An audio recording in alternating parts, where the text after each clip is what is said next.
So today on the podcast, we're smoking something pretty cool and special. We have a new line coming out called Certified Vintage. As you can see, it's in these nice 10 packs. So what this is I'm sure people have heard of the term like overruns and stuff before. We sell a few versions of like Honduran overruns and Nicaraguan overruns that are essentially like, cigars of a certain tier from a certain factory that like just didn't make the cut for one reason or another. So we get them cheap and we can sell them inexpensively. This is different. We went to some of the biggest factories in the DR, Honduras, Nicaragua, and we worked with them on what's called trapped inventory, which is, hey, we made this big line and it was really good, but we made, 2,000 cigars too many that we didn't have the boxes for. And so we're like, they've been sitting in an aging room for like a year or 2 years or 3 years. Or we were experimenting with this blend, but then we went another direction. So we've had 3,000 of these cigars kind of sitting here for a couple of years. And so we decided to take those and put them in these, soft 10 packs. No real information. You have kind of the year that they were made and the country of origin, and that's it. The sizes will be on the website, but we have our first batch just arrived, 3 different sizes from Nicaragua. Again, we're not going to tell you where these are made, but it is the biggest manufacturers, and it is stuff you have probably smoked before. So we have Nicaragua, then we have Honduras, and then we have the Dominican. And relatively inexpensive. I mean, I think these are like $65 for a pack of 10. And now when you're comparing those to like the Nicaraguan overruns we have in the bundles, it's a little more expensive. But like I said, those overruns are like kind of just like, we had these leftover things. They're not great. It's whatever. We can sell them cheap. This is like legitimate inventory. I don't think anything that we've kind of taken on so far has an MSRP like less than $10. Like legitimate. So, and we're going to be smoking a couple of these on the podcast going forward. We're going to get like Andy to try some and Bobby and Warren, because I want people to know out there that these are not like second tier, whatever. So you're getting 10, 11, 12, 13, like up to, I know that the range of the ones we've done so far have been from like $11 to $15 is like the normal cigars from these factories that we purchased, like, the normal price we purchased these at is that, but they had just a batch that was sitting around for whatever reason. Like we made too many on this run this year. And like we didn't, because you got to remember the logistics part of this is like, if I'm working on a project with a factory and they're like, and I order 150,000 cigars and they're like, hey, we ran, like, we had some damaging in the bands, so we have 3,000 cigars left over. I'm not going to go and get like 100 boxes and like 1,000 bands made. It's like it's not worth it to do. So they'll have stuff sitting around and maybe they'll turn it into a limited edition sometimes or do this and that with it. But a lot of times it just sits there, especially like very small batch stuff. So we had the idea to go to these factories and buy it from them. So it has none of the branding, and we don't tell you where they're from, but these are the premium cigars you've been smoking now in the like $11 to $15 range, and you're getting them for basically half off. So what do you think of our first batch here? This is definitely a Maduro. Yeah, no. It when I did the cold draw, it was like very chocolatey, very sweet. But yeah, once I lit it, man, it's pretty strong. I find it very strong, but I also haven't smoked any cigars in like a week and a half. Yeah. So how does it look? It looks it like, looks beautiful. Yeah. I love the size. I love the wrapper. It's the dark brown. I just can't believe the price point for these two is kind of insane for this smoke. And well, you get 10 in here, correct? 10. Yeah. So it's about depending on the size, about $6.50 a cigar. Yeah, that's amazing. Good luck finding anything for that price these days. But the fact that these are and that's what I want people to like really understand with these is like, listen, take a risk. Trust me once. If you like Nicaraguan cigars, buy a pack. We have 3 different sizes. You don't like it, you're out $65. Maybe whatever if they're not your cup of tea. But I'm telling you, when you see the cigar, when you smoke it, when you look at the wrapper, you're like, oh, this is something. This is way better than like what I'm paying for this. And they're limited. We don't have exact numbers because, each of these like just from the ones in Nicaragua, each of these sizes kind of like varied in like how many they had. Because again, it's whatever they have. So each one of these is going to kind of be like limited, and then maybe we bring some back. There might be different wrappers too. It's just it's just kind of like it is what it is. But try them out and let us know what you think. Yeah, one thing I am noticing too is, especially during the wintertime, past few cigars I've had in like my humidor at my desk, maybe I'm not humidifying them correctly, but they're tending to crack. This right off the bat, it's smoking so smooth. There's no chippy, like tobacco chipping away.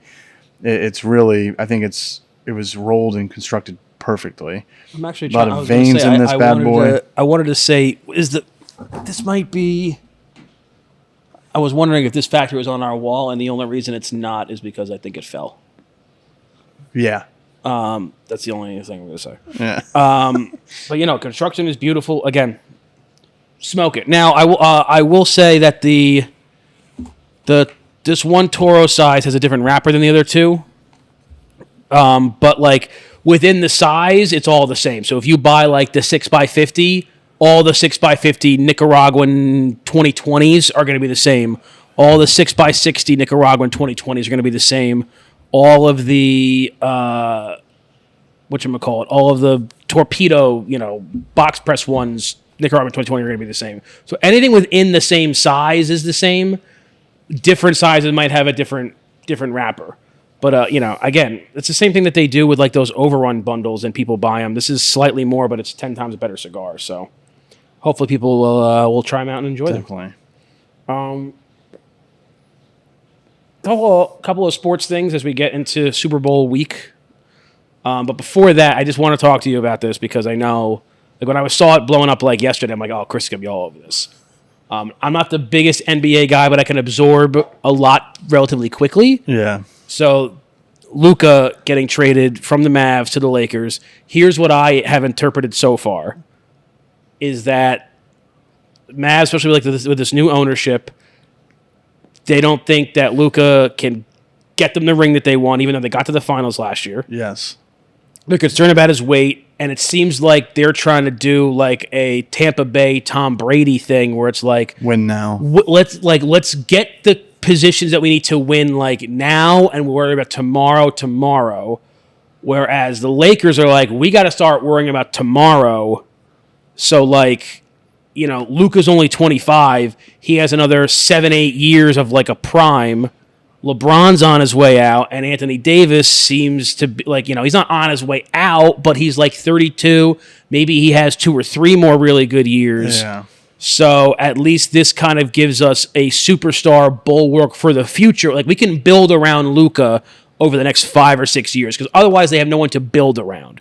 After LeBron, they have no one to like. That's like the next level. Yeah. Whereas with Kyrie, Anthony Davis, and who else on the Klay Thompson. And Klay Thompson. And wasn't he from the Lakers? He was from the Warriors. Well, the Warriors. Was he the one that got punched by Draymond Green? No, that was Jordan Poole. Oh. Where's Klay Thompson? He got traded recently. He's one of the Splash Brothers. I think he got traded or he signed with the Mavericks this offseason. This is his first season with them. The Warriors necessarily didn't want to pay him what he wanted, I believe. I think they kind of had some, I don't want to say turmoil. He did have a severe like Achilles injury, and that he didn't recover as quickly as they thought. So people always thought he'd lost a step. But the Warriors won another ring post injury. But I think they just wanted to move on for whatever reason. Like, I don't know. Dude, it's tough. Steph Curry's 35, so his time, he knows his time is. What I like about these players is like they're saying they don't want to play until like they're a shell of themselves, essentially. Good thing about Steph Curry is he may not be as quick, but he'll still always have a really pretty jump shot. Yeah. But yeah, I think you nailed it on the head right there, like with your breakdown of the both teams, because I think anyone will want to come to Los Angeles. It's the Lakers. Same reason why people want to come to the Knicks. I don't think you necessarily need that recognition of being in a big city now with how social media is and things of that nature. But yeah, I think this sets up the Lakers for a few years. For when LeBron leaves, Luka could be the man there. and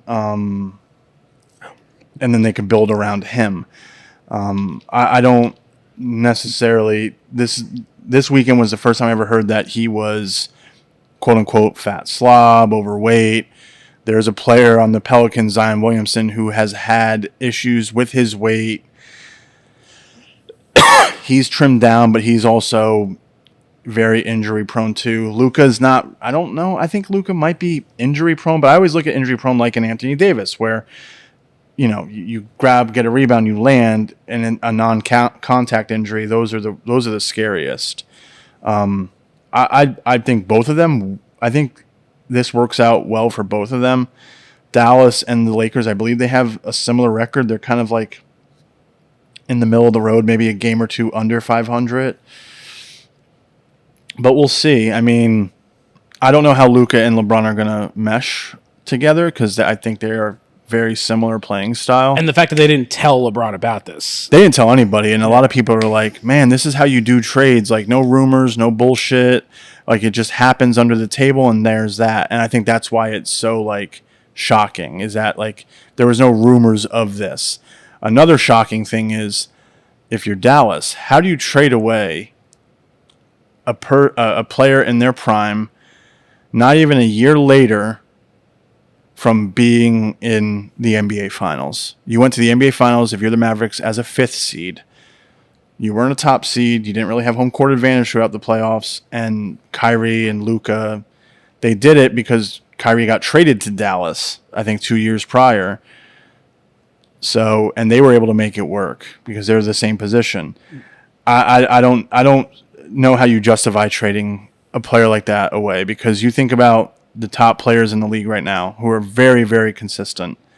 He's top 3. Yeah, it's him, But Jokic, him, Giannis, Shea Gilgeous-Alexander, who's from he's really good, from Oklahoma City Thunder. Like, he's emerged to be a great, like, a superstar. You're always going to have, like, Curry and LeBron in there, but, like, who's dominating now are those players. Not Joel Embiid. I've been reading a lot about him. No. He's almost missed as many games as he's played, and he's getting paid gazillion dollars. But yeah, no, I was, and my wife's been getting more into basketball because that's kind of all I watch when we're not streaming other things. I'll watch the Knicks or I'll watch basketball. So she's kind of gained an interest in it. And I told her the other night, she's like, "Get the hell out of here!" Because she, like I said, I just don't watch Knicks games. When the playoffs are on, they're almost on every night. I am watching them. If she doesn't want to watch anything, I'm gonna watch them. So she's gotten accustomed to, like last year when we watched the Timberwolves versus Mavericks Western Conference Finals. She got accustomed to watching, like, Karl Anthony Towns, Anthony Edwards, like, and Luka's super young. And if I told you this, like, Saturday night, if I'm like, hey, do you think that the Mavericks would trade Luka to the Lakers for, like, Anthony Davis? I would say, are you drunk? I would ask you if you were drunk or on drugs or something. Because I've never heard of trading a superstar in their prime. I get, like, all right, maybe they're heading towards past their prime. They're 28 years old. They've had a few injuries. You trade him, okay. But on one leg last year, he led you guys to the finals. And that's what I'm saying. There has to be something deeper. There has to be... Tell me if I'm wrong. It's kind of like if the Bulls traded, like, Michael Jordan for, like, Kevin Garnett. It's like Kevin Garnett's prime. Yeah, it's like, yeah. He is a superstar also, but, like, for a different reason and not really, like, he's not the game. Like, it'd be like trading Iverson for, like a Garnett, right? Or like I don't want to compare Luka to Kobe, but it would be in that vein. Someone very young, trading them for another superstar, but an aging superstar. Like, Anthony Davis has been in the league, I believe, like 13 years already, but he's we don't have these issues, but, like, you're 7 feet, your body breaks down. That's why Yao Ming, his career didn't last that long. Shaq was dominant for probably, I would say, a solid 8 to 10 years, but you saw he was hopping from team to team, and he could barely, I don't want to say barely function, but he could barely, like, move. So I don't know. They're putting his weight in, he gained weight or this and that. He never really conditioned properly. I don't know, but it will be very interesting to see how both teams play out. For the dramatics, you just hope that they play each other in the playoffs.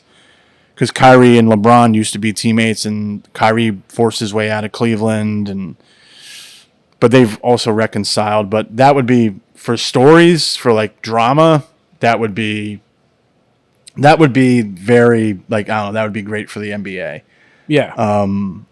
And a lot of people who watch some NBA hype going. Yeah, but a lot of people who watch the NBA or the narrative right now, and I know a lot of people aren't big fans of it, and I do understand why. They think they're crybabies, they're overpaid. I'm not going to sit here and say they're not, but everyone's like, oh, the NBA like doesn't have good ratings. What should we do? What I personally think is, and I don't follow hockey, and I don't follow baseball. And it's tough to compare it to the NFL because I feel like every week for the NFL, I want to say something's at stake. But it always comes down to the end of the year where like one game in week 17 or 18 really matters for a team to make the playoffs or not make the playoffs. I think it's the scheduling. I think when you only have 17 games like for the entire season, like each week is like, can you believe that? Yeah. When you have 82, it's like, that's why I only do fantasy for football. Yeah, me too. 1 year in college, I try to do it for baseball. My week 2, I'm like, this is way too much. This is way too much. But also, the NBA starts when the World Series is happening, and the NFL is in like week 6, 7, 8, maybe. Yeah. So you got the World Series, and no matter who's playing in the World Series, I feel like they're always watched. This World Series specifically had the Yankees and Dodgers, one of the two oldest franchises, some of the best players on both teams. That was more that you start your season in Halloween for the NBA. People are going to be watching. People are already invested fantasy football wise, betting with the NFL, things like that. They're already invested. It's tough to be like, all right, let me get ready for a Wednesday night game in November. Their big day is Christmas Day. Right, and now the NFL is starting to take it over, which is kind of like, They're not. I don't think the NBA is as good at telling stories. Like look at the Super Bowl. You have the arguable like number 2 GOAT already, and he's like only like 27. Yeah, going for a three-peat, never done before in the NFL, against a dominant Eagles team with Saquon Barkley, who got. I don't even want to talk about it. It makes me sick what the Giants did to him. And then had literally a Hall of Fame year. Yeah. Blew through the playoffs, dominated the Commanders, facing in their second Super Bowl against each other in 3 years. There's a sense of drama and like what's going to happen, this defense against the greatest quarterback in the league and all this stuff. There's a sense of drama, whereas like if it was the playoffs, and I'm making this up because I don't even know what conference anyone is in, and it was like the Lakers versus the Thunder. Yeah. I don't know any. I couldn't tell you why it would matter. But like the Commanders versus the Eagles matter because of like Jaden Daniels, and they've been telling that story really well. The Bills and like Josh Allen, like is this the time he's gonna get Patrick? Like the NFL is just better at telling these stories. And I feel like since LeBron kind of got older, like the new era of stars after like LeBron, Curry, and Durant, like the Giannis, the Jokic, the Lukas, I feel like there's just not as good of like a stories going on. No, I mean I think that's pretty accurate. I think right now kids right now are going to look back and be like, wow, we really got to watch LeBron play until his 40s. We got to witness Steph Curry. We got to witness Jokic, who is really funny. I don't even think he likes basketball. No, I think he just does it to pay for like more farm. Has to, but he's really good at it. Like he's so good at it.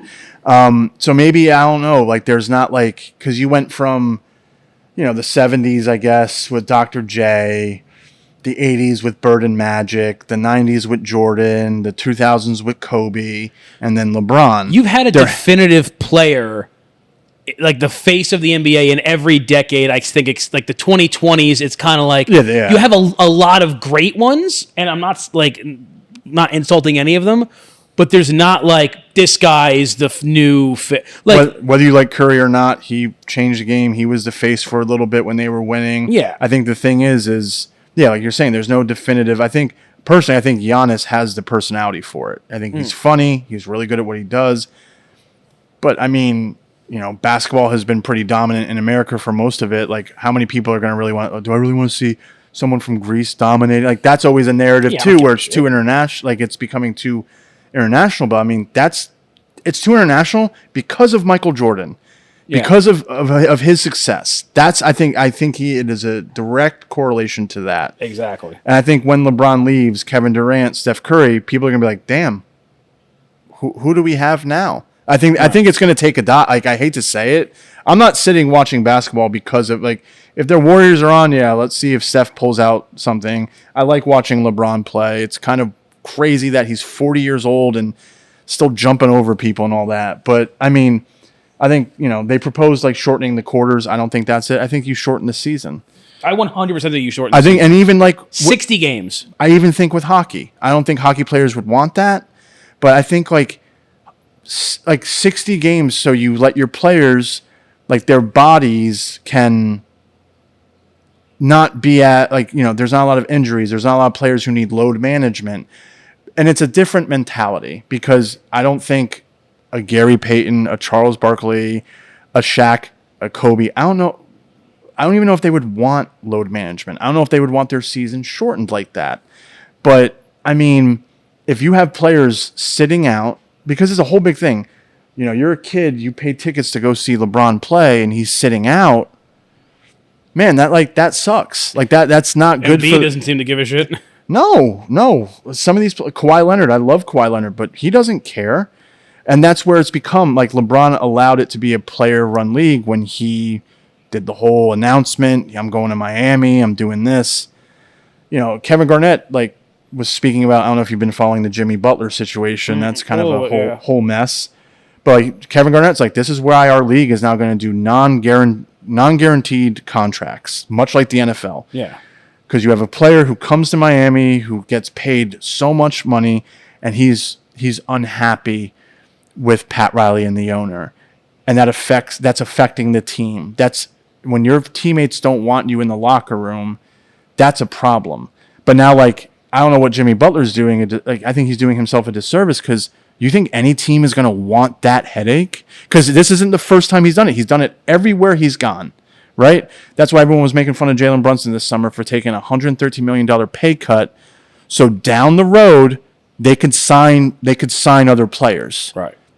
To me, that's, Carmelo Anthony jokes. He's like, shit, I would have taken that money. But that's Melo's mindset. Money over and success. All the greats did that. Brady and Jordan specifically, they were never the two highest paid people in the league. You look at, like, highest paid NBA players, and you go through all the 90s, it was never Michael Jordan. Oh. He was also, like, dude, especially like when you're a star that big, you're making enough in endorsements and all the other stuff. Like, the extra $20 million a year that might go towards, like, two really good players, like, dude, you're making, how much was Michael Jordan making in the 90s from Nike? He was making $100 million a year from, like, I don't need your extra $5 million guarantee. Like, I'm good. Yeah. It's just no, it's I know a lot of people my age who grew up watching the NBA, they say, I hate where it became it's an outside-in league now. Everyone's jacking up threes, all this. But it's also like, I don't know how much, because players come out and say, like, how can we be loyal to a team when a team can just trade us like they traded Luka? Well, you don't know everything. Luka probably was like, either trade me or I'm going to sit out the rest of the year. They big implications of him getting a max contract. He's not eligible for that now. Right. Which, that's a little shady. But, like, Dallas, everyone has ego, including the owners. Oh, especially the owners. Especially more the so owners. sometimes and GMs. So if you think, like, the GM, the owner, they always have the last word. Always. You don't want to play here. You're going to talk to me that way. You're going to treat me that way. I'm surprised they shipped him off to Los Angeles, because you wonder, like, if they made it open to the public, like, we're looking to trade Luka, you could have sent him to, like, I don't know, the Nets, who aren't doing well, or like others, the Pelicans, the Wizards, who have like 5 wins. Yeah. You could have sent him there, but, like, I think the Mavs' return on investment with Davis, like you said, which is very smart, they're trying to win now and maybe next year, because Kyrie, Clay, and Davis all injury prone, all getting older. Right. So, but yeah, that trade was wild. Yeah. I'm still waiting for it to be like, nope, like vetoed or something. I'm just waiting for his first game with the Lakers. Yeah. I might actually watch that game just out of curiosity. They're playing the Mavericks at the end of this month and then in April. And they're going back to Dallas in April. But I might watch that game. Yeah, I can't wait. So we got a few minutes here. I have to go pick up my salad. Oh, shit. But let's talk about the Super Bowl. I want to hear your thoughts first on how do you think the game's going to go? Yeah, so when I watched it 2 weeks ago, I watched the Eagles just dominate the Commanders. I don't want to say I didn't feel like the Commanders didn't belong there, but the Eagles were just, they hung up 55 points. They were just ready. I didn't like the Chiefs-Bills game. Looking back, I think there were some questionable calls against the Bills, and then the Bills tight end not catching it, who's a Pro Bowler. Like, I don't know. Like, Josh Allen tried his damnedest to get it to there. I would have liked to seen something different. But I think we're kind of in this era of, because like I said, when I was a kid in the 90s, I just remember Jordan being awesome. I'm sure people were like, oh, God damn it, not the Bulls again. Like that, the 2 years he retired when Houston won, people were probably happy. But we are witnessing greatness. Like, they have been in the Super Bowl, I think, the last 5 out of 6 years. They've won it 3 times, lost it once, right? They lost it. They lost to Tampa. Yeah, they only didn't make it out of the AFC championship game Once because of Burrow. Yeah. So that means they made it once. They made it one. Did he win before he lost to Brady? Did he win a Super Bowl before? Yeah. So he made it. 2020, he beat the Niners. Then made it again, lost to Brady. Yeah. Then didn't make it. And now the last 3 years. Beat the Eagles, and then made it. And beat the Niners last year. So this is why I don't want the Eagles to win. Because I'm speaking strictly from a Giants fan's perspective. I think I'm going to be with you on this. And I heard rumors that Daniel Jones was in Saquon's suite box against the Commanders. He's going to be there. And that makes me even more furious that they're like brothers. Like, they are like best friends. And they could not get Saquon. Like, the Giants could not sign Saquon. And they signed Daniel Jones. Now, and Daniel Jones is not on the team anymore. You got to be mad at the Giants organization. You can't be mad at Daniel Jones. Daniel Jones, he got picked too high. He had glimpses. I'll say like maybe one flash of like, okay, he's good. Could be fine. Yeah. Right? The playoff team against Minnesota, but Minnesota is known for shit in the bed in the playoffs, like they did this year. It just makes me mad that, A, they let him sign to a division rivalry. Like, and he went to a team that is already locked and loaded. I don't like Philly fans. You see videos of them harassing Commanders fans. I don't like Philadelphia fan base. So they win, they're going to be insufferable. But I think it is just like you're just curb stomping the Giants, like fans' hopes and dreams if he wins, right? I'm not saying I want to sit here and I want to see the Chiefs win again, but maybe I'm in the minority here. You go back and you look at like the Patriots' success with everything, like the Deflategate, the Spygate, shit that happened, and people didn't like Tom Brady's arrogance and Belichick and all that. I'm still very fortunate. I got to live in a time where I got to see them do that. I was rooting for the Bucs against the Chiefs in that Super Bowl. Yeah. Because it was like no old school versus new school. Tom Brady, a big F you to New England. People are. Jess isn't going to watch it. Jess is going out with her friends that night. Like, people are boycotting the Super Bowl. She's going out with her friends. Yeah, they're going to a restaurant. I was like, so is it just Peyton and I watching it? She's like, I guess. I'm like, okay. Like, I think it's going to be a really good game. Well, if you want, Megan's having a thing. You guys want to come over? We're doing Mexican and wings. Oh, hell yeah. It's going to be a good game. It's going to be, like, I think it's going to be a high-scoring game. I think Saquon's going to dominate. I think the Chiefs will win because they find ways to win, whether it's with the refs' help or not. But we're seeing, like, we went from seeing Tom Brady to we're seeing Patrick Mahomes dominate. And the things he's doing is unreal. Travis Kelce has had a piss poor year, but they're just finding ways to win. He doesn't even have a guy. Yeah, they're just finding ways to win. And but I do need the Chiefs to win because if the Eagles win it, Saquon wins it. In his first year in Philadelphia, he signed a 3-year deal. There's no signs of that team breaking up, slowing down. I can't live with myself because I think the Giants had a big opportunity to at least sign Saquon because, like I said, I had no idea that him and Daniel Jones were boys like that. You would have thought Daniel Jones would have been like, if they were so tight, it would have been like, well, don't choose between like me and Saquon. Like pay Saquon, you can make pay it me work. Next year. I know you don't want to, like make it don't work. worry about your friend's money. Or I'm sure Saquon was like, yo, get your money. But Saquon, it was like Saquon deserved to get paid. And I know he was hurt and all that, but look at what he's doing with a legit offensive line, with other weapons around him. And people don't like Jalen Hurts for whatever reason. Okay, I love Jalen Hurts, but like hate Nick Sirianni, but love Jalen Hurts. But like AJ Brown, Devontae Smith, their tight end Goddard, like they spread it around. Who's the defensive guy from Georgia? Jalen Carter. Jalen Carter is a monster. You spread it around on the offensive side, and then you hand it off to Saquon, and he takes it to the house for 70 yards. Like, and maybe I don't know football like that. I can't say like, oh, why can't the Giants just do that? But I think the Giants have just been run by like incompetence for almost a decade now, and Neighbors is going to want to be out in 2-3 years, go somewhere and win it like Odell did. Yeah, like they had a squad, and it would piss me off to see. And I don't really care about the Phillies, but like Sixers.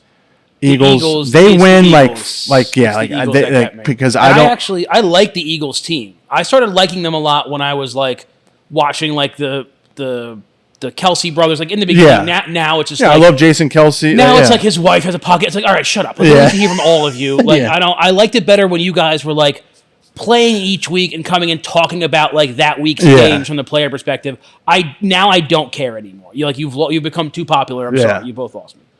But I am the same boat of like why I want the Chiefs to win. I also just think the Chiefs are going to win because I just think that the AFC right now is like when you look at these scores. I mean, anyone can just be like, oh well, the Eagles must be the best team because like look how much they won in the championship game and look how close all the other games were. Like, I think that's because the AFC is just more dominant. I think that if you put 100% Chiefs, Bills, Ravens, and Bengals, healthy Bengals, up against any NFC team, I think the Eagles are the only ones who would like kind of give them some shit because like Detroit's folded in the playoffs. And these teams that like got beat. They wasn't like these close like how the Bills Chiefs games won. These were like teams that got beat. The Packers, the Vikings, like they folded. You know, the 49ers this year, I don't know what the hell happened there. Like, you know, I think injuries and So I just think that the AFC is on a 1-to-1 stronger. I mean, listen, in one game anything can happen. Yeah. But I think that the Chiefs, I think that they're being just coached so well. Patrick Mahomes is playing nearly flawless, but he's not putting up like the huge numbers because he doesn't have the weapons to do that. But like everyone is just like playing nearly flawless football.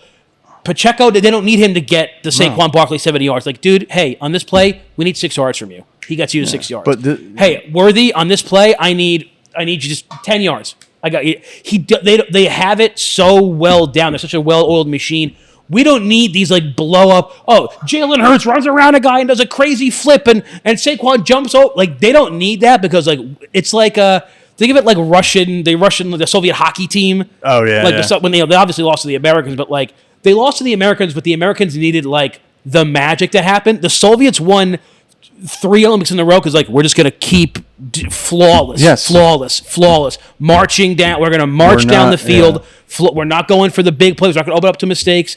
And that's what the Bills did the past couple. I know they still lose in the playoffs, but how they've reduced so much of like that early Josh Allen, like kind of interception prone. Oh yeah, they've reduced that by like we don't need you unless it's like a second left in the fourth quarter. Just play smarter. We don't need you to make crazy plays. Yeah. We're going to need to adjust our game plan, Dude, the same thing with Brady. Brady only used to really be crazy in a fourth quarter where he was down, he found himself in offense, so you got to see that. But otherwise, the Patriots are just like game plan, wear them down, keep marching down, keep them to a field goal. We don't need to fucking go sack the guy or get if we get a fumble, great, keep him to a field goal because we know we're gonna get a touchdown. Keep him to a field goal. Do that, and they've been playing that way really since they lost Tyreek Hill.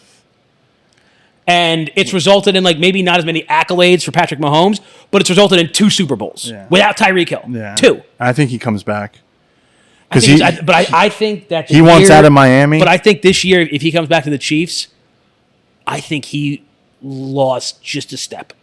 Because he's older now. Yeah. I still think he's probably one of the best wide receivers and the quickest, but I think he's lost just a little step, and cornerbacks are going to know how to play him a little bit better. I would like to see him on the Bills, but I think he comes back to Kansas City because when Kansas City beat them, he tweeted out something like, and then at the end of the season, he said he's out of Miami. This is going to be mean to say, but if this year doesn't show you the ineffectualness of MVP wide receivers, the Bills lost Stephon Diggs, came within an inch of a Super Bowl. Yep. The Chiefs haven't had a star wide receiver in 3 years. They're on their 3rd Super Bowl. Do the Eagles have a star wide? They have what's his name? Devontae Smith and AJ Brown, but they're not. They're not. Do they each have 1,000 yards this year? I don't know. They put up crazy games here and there, but they're more about spreading the love, much like the Chiefs are. Mm-hmm. They're about sticking to the game plan, sticking to what's going to win you games. I don't know if they would be where they're at if Saquon wasn't on the Eagles. Right. I'll be real. I think there's going to be a shift. I think there's slowly going to start being a shift. We'll stick with the NFL for now. We talk about the NBA next time. You know more about that than I do. Of the people who you're really going to pay, only a select individuals, because you can clearly see that with a good game plan and disciplined football, you don't need the $30 million Justin Jefferson or the Tyreek Hill or the whoever to win. You need a quarterback that's really, and I'm not saying the other guys have to be shit. We've seen plenty of great quarterbacks have a shit rest of the team. Yeah. But you need an A+ quarterback that you can surround with B's and B minuses to win. You can't have an A+ quarterback with a bunch of C's and D's. Nope. But you can't have a C quarterback with an A+ wide receiver and an A+ defense. They're not going to win it for you. And Jalen Hurts, I think this year has also proven that. We're in the hierarchy of wide receivers, I'll put AJ Brown and Devontae Smith at B+, A-. They're not the tier. They're not Tyreek Hill, Justin Jefferson. They're just not. They're good for that system. Cooper, and that team. What's his name? Cooper. Kupp at when he's not hurt. They're not that, but they're very, very good. And so if you can surround yourself with very, very good, and then you're just good and then excellent, I think that's the key to success. Whereas I think a lot of teams now have we have the 2 best cornerbacks and the best wide receiver. It's but you're falling flat everywhere else. Yeah. You don't need the best O-line. You need a good O-line. Yes. You got to give them, you don't need to give them an hour. You got to give them just enough time. Mm-hmm. If you have a good running back, you don't need to give them a mile-wide lane. You just got to give them just enough. I agree. So I think I'm hoping that people can look at what the Chiefs are doing and then realize we don't need who are they really paying besides Jones on defense and Patrick Mahomes and probably Kelsey, but Kelsey did nothing this year and they realize he's probably going to retire after this year. Yeah. They're not really paying anyone. They don't have a big, and even Mahomes' contract I don't even think is the biggest ever. I think it's it's high, but it's and look at what we're able to do. And then guess what? You guys, after 3 years and you win a couple rings, you want to go make your big contracts to other teams? Do it. Fine. God bless. We wish you well. We're already working on the next generation of guys that we can get at a good price that are good, that can slowly march us down the field. Yeah. So I think it's going to be a close game, but I think the only way the Eagles win is if they come out and slap the shit out of them. Like Instantly. if it's like 27-7 by halftime Eagles, I think the Eagles win. I haven't seen Mahomes in a situation like that in a while to like see like what's his fourth quarter. Not in a minute because they've always been up. Yeah, Like the first but few if it's playoff like games. close going into halftime, I don't see the Eagles taking it out because I honestly think at that point, if you're down by a lot or even at halftime, the Chiefs, and you don't really know what their game plan is, but their game plan is going to remain the same. The Eagles, Sirianni, I just don't think can coach at that. I don't think he can make the fourth quarter of the Super Bowl. We had to change everything right now for 2 quarters in order to get this done. I don't see him doing that. So we'll see. But I want to take the Chiefs. I'll take the Chiefs by like 7. Yeah. I think by a touchdown. Yeah, I think like between 3 and 7 points. Yeah, It's I gonna would be a like close game. 27-7, I would call it. Something like that. Yeah. I actually think it's low scoring. I think it's low scoring. Really? I think it's like the last one. Yeah, I was looking up the last few Super Bowls. Not a lot of them went past 30 points. Yeah. So, yeah, it could be Their a 27-24. defense has been solid. It was solid against the Bills. I think it's relatively low scoring. And I think the Chiefs are coming high off of this Commanders win. They're going to be a little bit cocky. And that's where I think, like I said, the AFC just being stronger. It's like, yeah, dude, you were good against a rookie quarterback who's was not supposed to be there. Yeah, was not supposed to be there. And didn't the Commanders beat the Eagles in the regular season? Once, yeah. Yeah, and he beat you in the regular season. Yeah. And so but that's Sirianni. Sirianni wants like nonsense revenge. He's like, oh yeah, like when he beat the Chiefs last year in the regular season, like, that's revenge. And then they went like 2-9 the rest of the year. So, all right, we'll see what happens. We'll report back. Yeah, I guess next Friday. Yep. So thank you very much for watching. Make sure to comment, like, and subscribe. And as always, keep it lit.